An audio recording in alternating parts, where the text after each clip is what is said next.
the new series by New York Times bestselling author Sarah J. Maas, Crescent City, with the first book in the series, A House of Earth and Blood.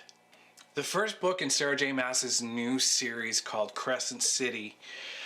The first book is called A House of Earth and Blood. Now, some of you may know Sarah J. Maas from her other series, A Court of Thorn and Roses and Throne of Glass. Now, those were marketed as YA or young adult. Personally, I would not call A Court of Thorn and Roses particularly as young adult because there's some spicy meatballs in there, you know. They definitely branched into more adult themes as that series got on, and this one starts right out of the get-go. It's tailored more for an adult readership. It's very typical Sarah J. Maas, though. This book is set in an urban fantasy environment, so basically what that means is that it's a world similar to ours, but not like ours. It's completely made up. So they have cars, they have television, they have sports, they have cell phones, they have nightclubs, but it's a completely made up world, and that is the environment that this book is set in. This is a typical Sarah J. Maas environment where you have a seemingly strong female character with the brooding protective males and the typical territorial male, I guess you could call it, who wants to protect the female protagonist in the book. And the main character at first, she kind of annoys me. She's a little bit of a brat, and I'm just wondering if that is to set up a growth arc on her part where she starts off as this irritating character where eventually she grows and she becomes the character that the author wants her to be. I don't know if that's the case, but that's just what's coming off to me, so we'll have to wait and see. Now, some of you may wonder why I'm talking about this book. It came out in 2020. The reason I'm talking about this book, and by the time you see this video, the second book in the Crescent City series, House of Sky and Breath. I'm just checking my notes off camera here, because everybody's going to call it Crescent City 1, Crescent City 2, but there are actually other names to the books. This one, for instance, is called A House of Earth and Blood. Book 2, which is House of Sky and Breath, will be out on February 15th, and by the time you see this video, that book will be out, and I will be picking it up and doing a review on that one as well. At first, this book, I was a little confused. I wasn't quite sure what was going on. The government structure is a little odd. There's every kind of fantasy type of species that you can think of. There's fae, there's werewolves, there's angels, there's demons, there's shifters, there's mermaids, there's witches. So, and then there's something above them all called the Arturi, which I'm not still 100% sure what they are, but they're kind of the overarching powers that be over everything else. So there's Hell, which is for some reason in this book spelled H-E-L, which kind of threw me off every time I read it, but it is what it is. But I was a little confused with the government structure at the beginning. There's the Arturi, then there's the Archangels, and and then there's regular angels, and then there's fallen angels, and there's the fae, and then they all have their own little leadership groups, and they all kind of govern together, and the werewolves are kind of the police that patrol the city, and it was a little odd, but it took some getting used to, but eventually it got to the point where I had a grasp of what was going on. Now, one thing that I will say is, as you know, most fantasy readers, they love their maps, they love their books. If you're talking a 500 to 800 page book, you need some maps. Now, there's one map of just the city of Crescent City that they are in, but for me, reading this book, there are other countries, there are other cities, there are specific neighborhoods where people are traveling from place to place within the book. If I could have gotten maybe a more blown out map of these other places, for example, Bryce's parents live in a different city, give me perspective of how far away they actually are, and drill down a little bit into these neighborhoods. Like, for example, there's a neighborhood in here called the Meat Market, where Bryce and her other main character Hunt have to go to and visit the Viper Queen, and I would like to see where that is in relation to the city, and give me perspective of travel distances and things like that.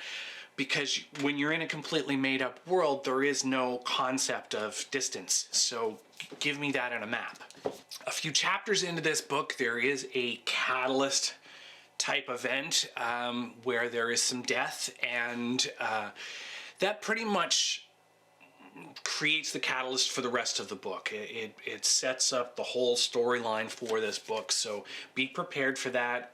It is a bit of a shock, and you will probably be a little grumpy when you read it, because it does set things off on down its path, but it's a little frustrating. I'm hoping that in Sarah J. Maas fashion, that she doesn't pull a Sarah J. Maas flip with the relationships in these books, because that will be irritating with how she set up this story. She's done it in both of her previous series, so I'm not hopeful, but I am still hopeful that she doesn't do it in this one. The two main characters that we follow in this book are Bryce, who, like I said, she is a bit of a brat at the beginning, and I'm not sure if that's just a cloak that she wears, but it comes off, it rubs me the wrong way just a little bit, and she does have a history, she does have some pain, it doesn't have if a great relationship with her biological father. Her parents are wonderful. Her mother and her stepfather are wonderful. There is a link between her stepfather and Hunt. Hunt being the other character, one of the brooding males, which I referred to. And he also has his own history that plays a factor into their relationship.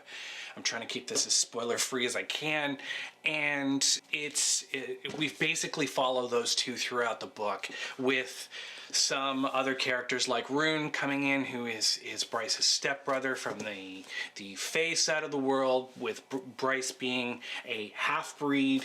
There is a whole dynamic that goes along with that as well.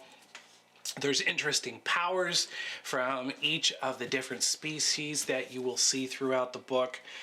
This, to me, is an interesting dynamic with the different species that we have here. So that aspect I liked of the book. Overall, this was a fairly easy book to read. It was a little confusing at the beginning, of course, because we had some world building going on and developing of new characters. There was, like I said in the beginning of the book, that catalyst change that drove us down another path, and that we thought we were going on. And again, it was easy to read. There's decent characters. Some aspects of the characters are a bit annoying to me. There's some tension between pretty much all of the characters throughout the entire book. I won't say that this is Sarah J. Maas's strongest book.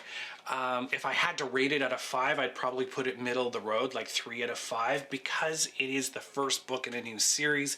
It's building the world, and I think there was just a little bit of lack in that aspect, because there's still a lot of the world environment that I really don't understand what's going on. Where are they? When are they? Is this a future world? Is this a completely unrelated world to us? There's so many aspects of the world building that were a bit confusing. There's a lot that we don't understand about the artillery and the hell and the dimensions between the two, and so there was a little bit lacking in that. There was a little too much focus on each individual species that could have been spread out maybe throughout the other books. I don't know. It wasn't the strongest book, but it was still a good read, and it leads me to looking forward to House of Sky and Breath, which is Crescent City Book 2. So I would recommend this book. Still needs more maps. Hopefully there's more maps in book 2. I'm not hopeful for that though, but so I definitely recommend House of Earth and Blood. Man, I got to get used to saying that versus Crescent City. So definitely try this out if you like Sarah J. Maas's other series. Now, one thing I will warn you, there's a lot of cursing in this book. A lot of cursing in this book. Some people are turned off by that. I've read and seen in other videos that some people are turned off by the amount of cursing in this book. There is a lot of it.